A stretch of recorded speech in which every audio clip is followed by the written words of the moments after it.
full magic lineup is gonna struggle.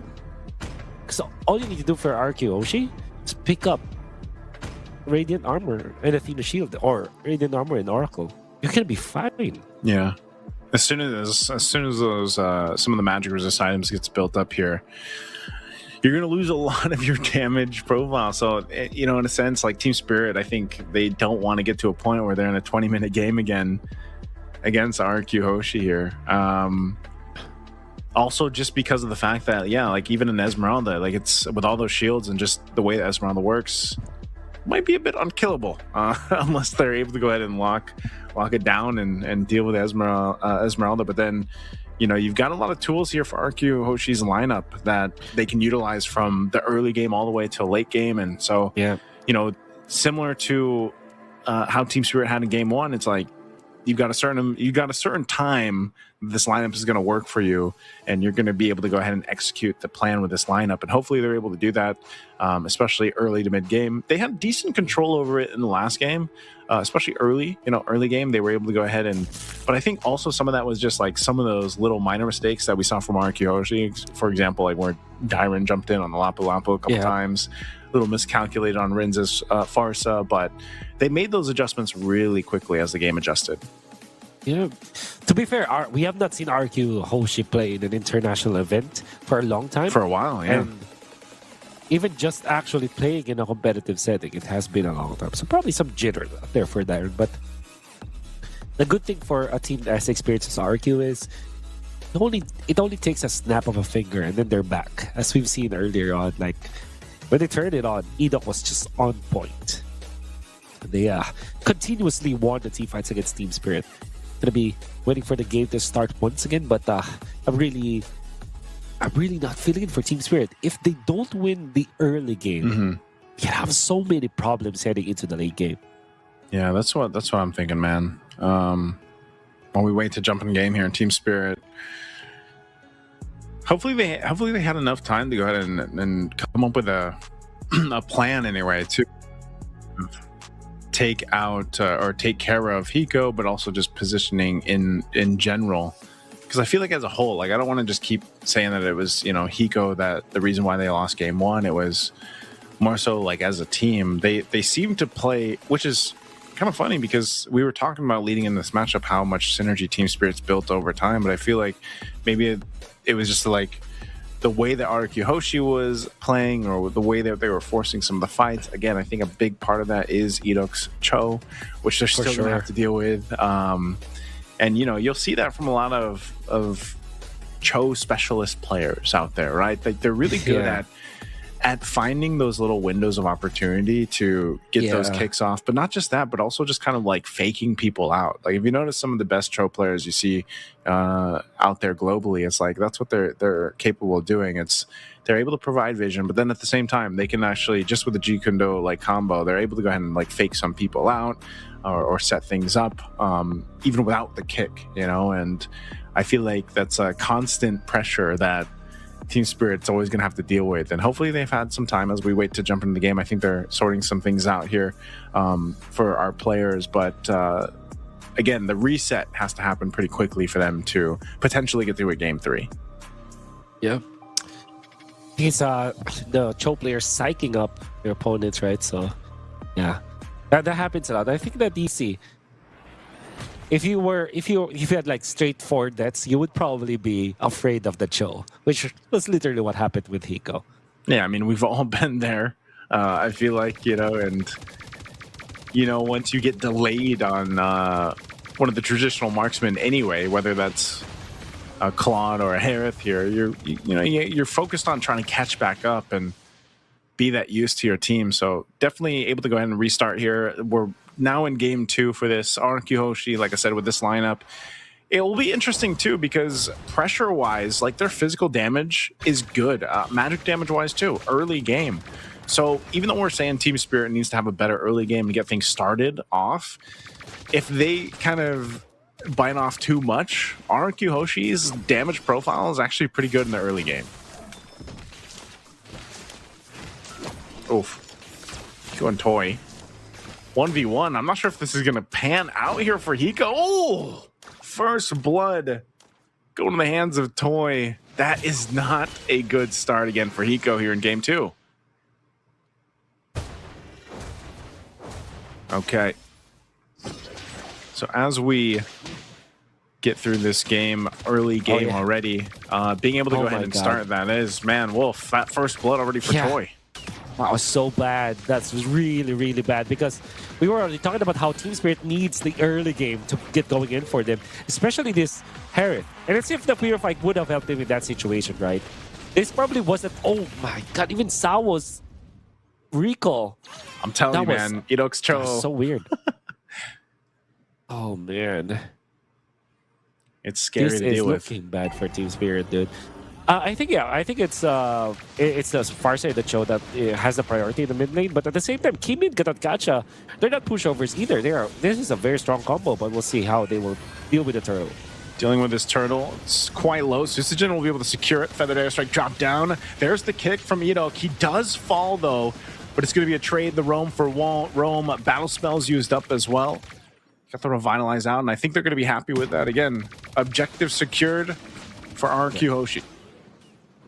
That's already like 1,000 gold lead for and so mainly because they just stopped some of the teleports from Sawo, and the fact that they also took out Hiko, which probably meant that he missed some of the minions and then a cart, which we know for sure that has more value nowadays. 40% extra gold from the cart, which, you know, if you add all of that together, that will mean that there's 1,000 gold lead for RQ Hoshi.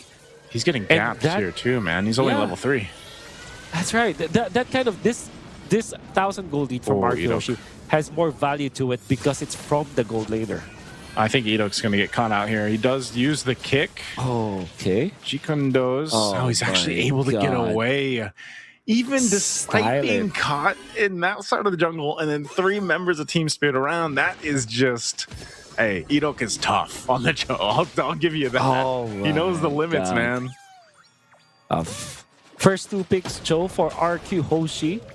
Idok is showing us how it's done, using the Way of the Dragon defensively so that Team Spirit will not be able to get any bonus skill. And they actually spent so much time, and I'm sure that Sutsujin is having a great time because of that.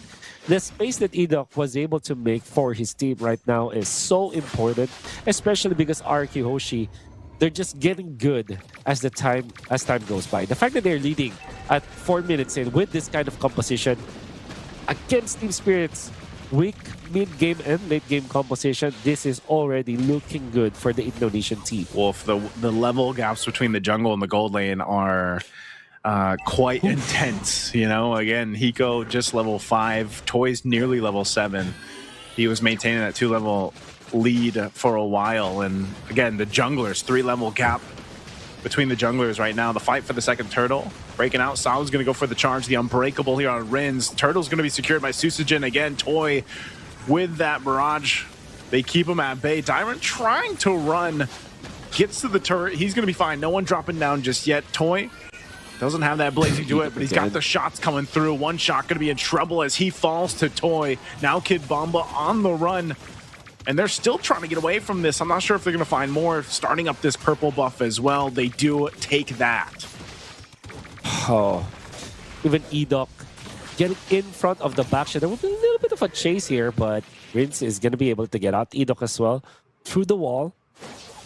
And it's looking really, really easy for RQ Hoshi to get out of these team fights because of how well their advantage is. Yep.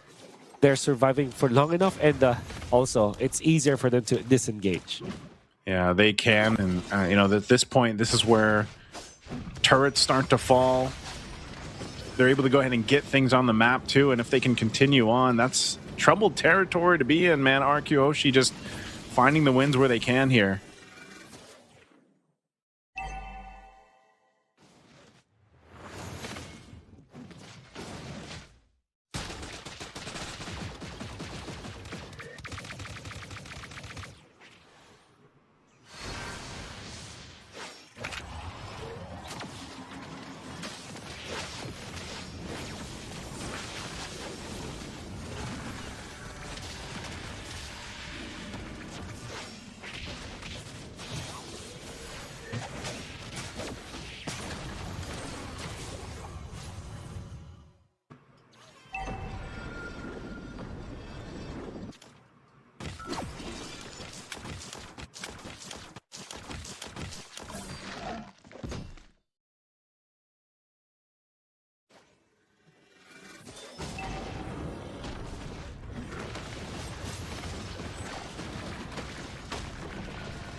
Okay, everybody's falling down here. Again, a kick. One shot going to be in trouble as he's focused down in the jungle. Sutsujin gets a kill.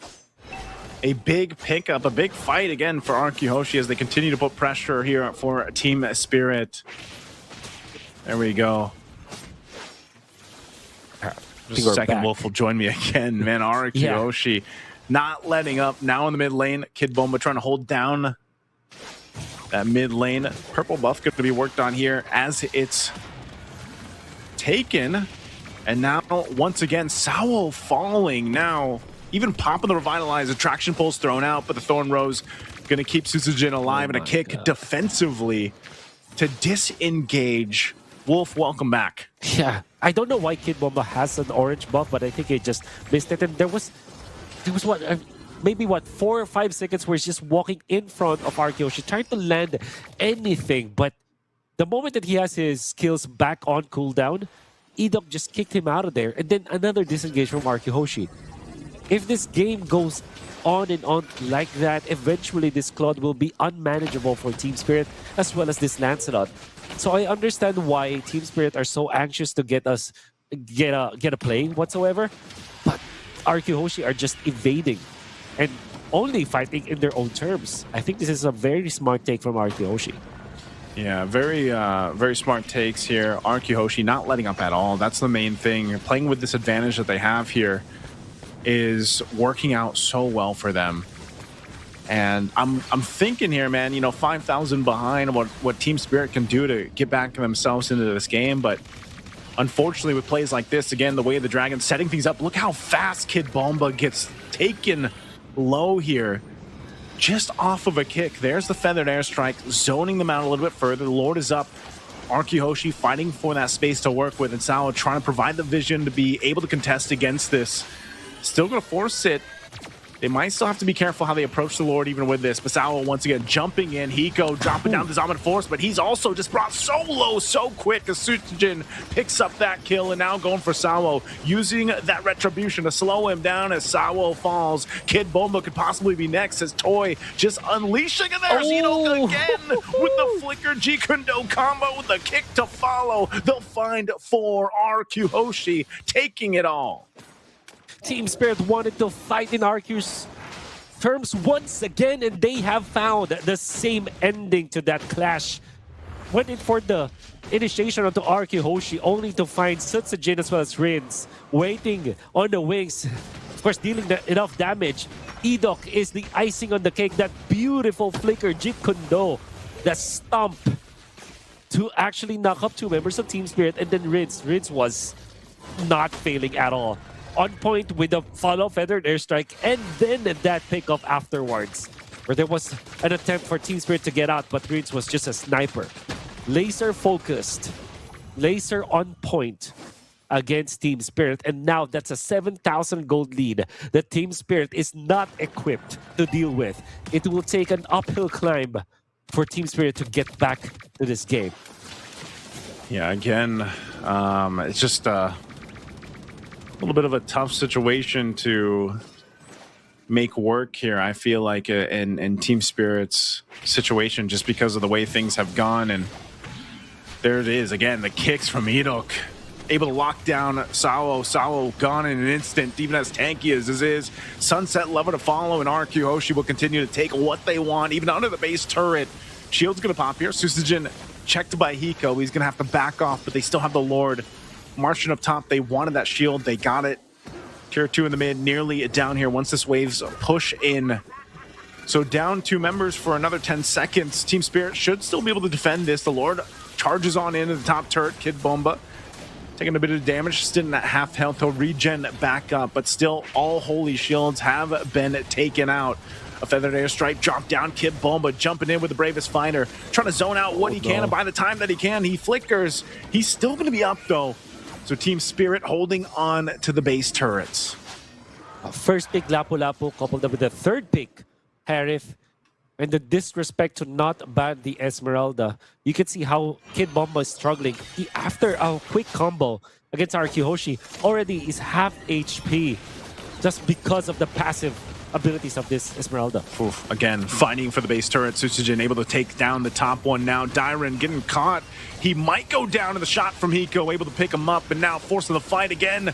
A blazing duet from Toy, able to set it all up here in the base, and a kick from Edok again. They're looking for the wipeout. It's always only Sawo left alive, and RQ Hoshi knows it. With a wave pushing up top, it's only Sawo. As a Guardian as he is, he won't be able to 1v4. The waves are going to be pushing on in. A feathered airstrike dropped down, and again, Sawo falls. That's a wipeout, and RQ Hoshi will take the series in a sweep. But did say that this was a very dicey draft for side of Team Spirit, and RQ Hoshi knew that. And on top of that all, they outplayed Team Spirit to the ground. At first blood onto